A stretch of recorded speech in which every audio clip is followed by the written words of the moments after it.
Let's spike crime की कहानी। नाम लॉरेंस बिश्नोई का और काम रोहित गोदारा का। जी हाँ, जैसे दाऊद की डी कंपनी गैंगस्टर की फैक्ट्री थी ना, और उसमें छोटा शकील है जो हर चीज में भाई की तरफ से बोलता है, वैसे ही लॉरेंस बिश्नोई गैंग का छोटा शकील बनता जा रहा है रोहित गोदारा। दाऊद की तरह लॉरेंस बिश्नोई भी किसी भी कांड में सीधे इन्वॉल्व नहीं होता है, लेकिन उसके नाम को लेने वाले तमाम लोग उसकी तरफ से सामने आ जाते हैं। जैसे कि आपने गोल्डी बरार का नाम सुना ही होगा, वैसे ही इन दिनों रोहित गोदारा का खूब नाम है। कोई भी कांड होता है उसके साथ उसका नाम सामने आ जाता है और लॉरेंस का नाम लेकर बड़ी बड़ी बात वो करने लगता है और कर भी रहा है।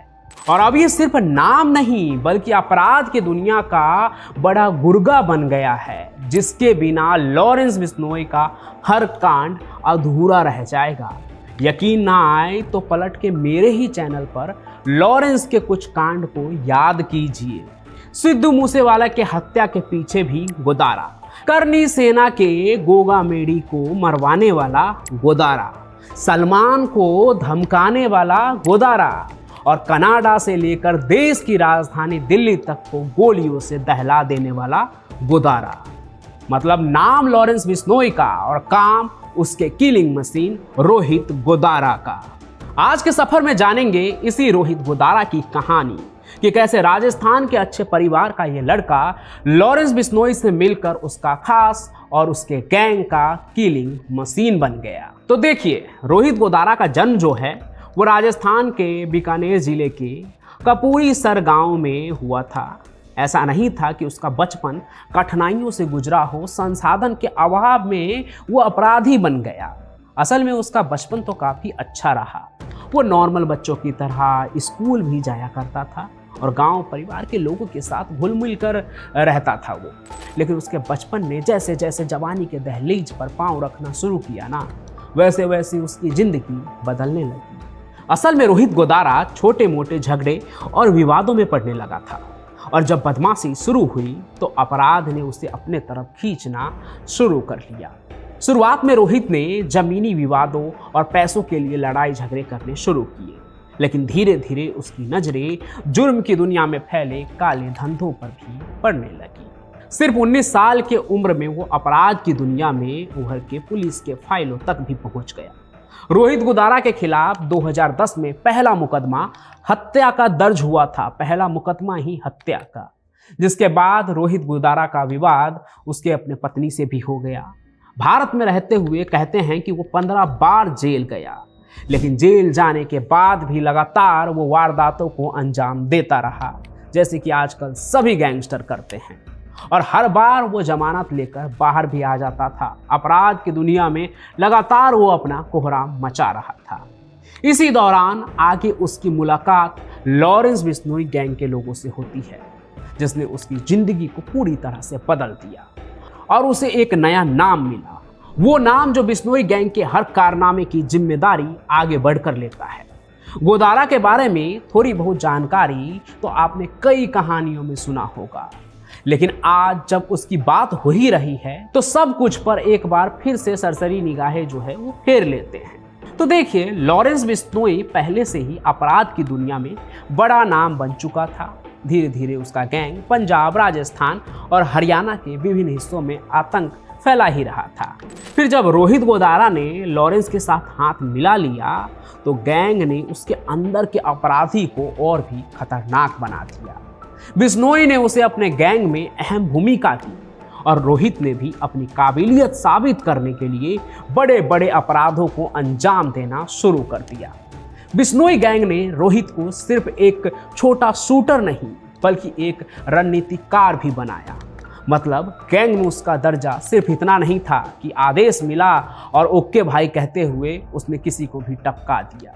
शूटर से अलग गैंग के ऑपरेशन के प्लानिंग में भी उसका हिस्सा था और आज भी है।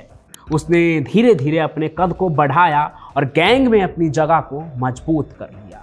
आज के तारीख में वो सिर्फ एक साधारण अपराधी नहीं बल्कि एक किलिंग मशीन बन गया है, जो बिना किसी डर और संकोच के किसी की भी हत्या करवाता है और फिर बड़े ही दिलेरी के साथ उसका क्रेडिट भी ले लेता है, जैसे उसने कोई अपराध नहीं बल्कि मेडल जीत लिया हो। और कुछ लोग उनकी वाहवाही भी करते हैं, उनके तरह बनना चाहते हैं, ये भूल कर कि वो कितना बड़ा गैंगस्टर है, अपराध फैला रहा है हमारे समाज में। लॉरेंस बिश्नोई और उसके साथ रोहित गोदारा का अपराध अब सिर्फ भारत तक सीमित नहीं रहा। लॉरेंस तो जेल में हैं, दूसरी तरफ गोदारा फर्जी पासपोर्ट के जरिए दुबई, यूके और कनाडा में भी अपने पांव पसारने शुरू कर दिए हैं और अब अंतर्राष्ट्रीय स्तर पर भी गैंग के दुश्मनों को खत्म करने के लिए काम कर रहा है। वैसे कहा जा रहा है कि रोहित गोदारा ने यूके में अपना बेस बना लिया है और अब वहीं से भारत में हत्याओं की साजिशें रचता है। और अब तक की तारीख में जो लेटेस्ट हत्याकांड है वो साउथ दिल्ली के जिम ओनर और दिल्ली पुलिस के खबरी नादिर शाह का मर्डर है, जिसकी कहानी मैं आपको सुना चुका हूँ। माँ की पंजाबी सिंगर से लेकर पॉलिटिशियन तक को मारने की कहानी तो आप सुन ही चुके हैं मेरे चैनल पर कई कहानियों में, और आज की कहानी में भी शुरुआत में उन नाम को मैंने बताया था। लेकिन रोहित गोदारा की कहानी यही खत्म नहीं होती है। उसने अपने आपराधिक करियर को और ऊंचाइयों पर ले जाते हुए बॉलीवुड सुपरस्टार सलमान खान को भी धमकी दी। भले ही लॉरेंस बिश्नोई गैंग के लिए, लेकिन तमाम प्लानिंग में लॉरेंस के भाई अनमोल के साथ ये भी एक बड़ा नाम है, जो सिर्फ हत्याकांड की जिम्मेदारी लेकर ही नहीं बल्कि खान को जान की धमकी देकर भी सुर्खियों में बना रहता है।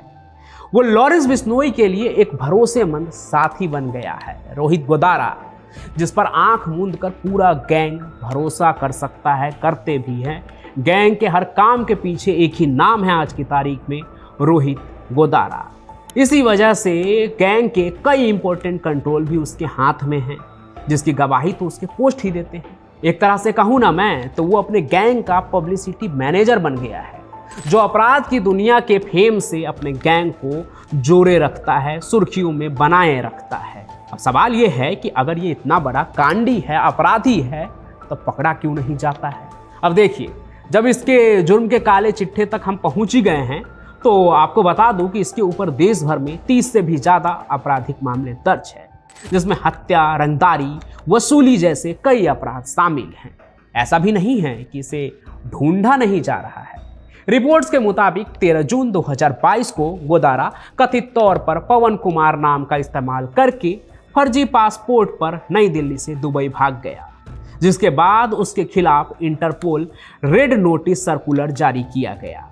यानी अगर वो दुनिया के किसी भी हिस्से में मिलता है, पुलिस के रडार पर वो आता है, तो इंटरनेशनल पुलिस उसे गिरफ्तार कर सकती है। लेकिन इन सभी चीज़ों को लेकर भी सभी देशों के अपने अपने अलग अलग कानून होते हैं। हालांकि ऐसा नहीं है कि कभी ऐसे अपराधी गिरफ्तार नहीं होते। आपको याद हो तो मैंने उत्तराखंड के गैंगस्टर पीपी उर्फ अंडरवर्ल्ड का बंटी पांडे की कहानी सुनाई थी, जो दाऊद को मारने के लिए पाकिस्तान तक घुस गया था। उसे इंटरपोल के जरिए वियतनाम से गिरफ्तार किया गया था। तो उम्मीद यही है कि अगर रोहित गोदारा भी इंटरपोल के रडार पर आता है, उनके हत्थे चढ़ता है, तो वो बचेगा नहीं और उसे वापस भारत लाया जाएगा और उस पर केस चलेगा। लेकिन दूसरी तरफ सच्चाई ये भी है कि जो सातिर अपराधी होते हैं वो जल्दी हाथ भी कहाँ आते हैं। कुछ ऐसा ही रोहित गोदारा के साथ भी है।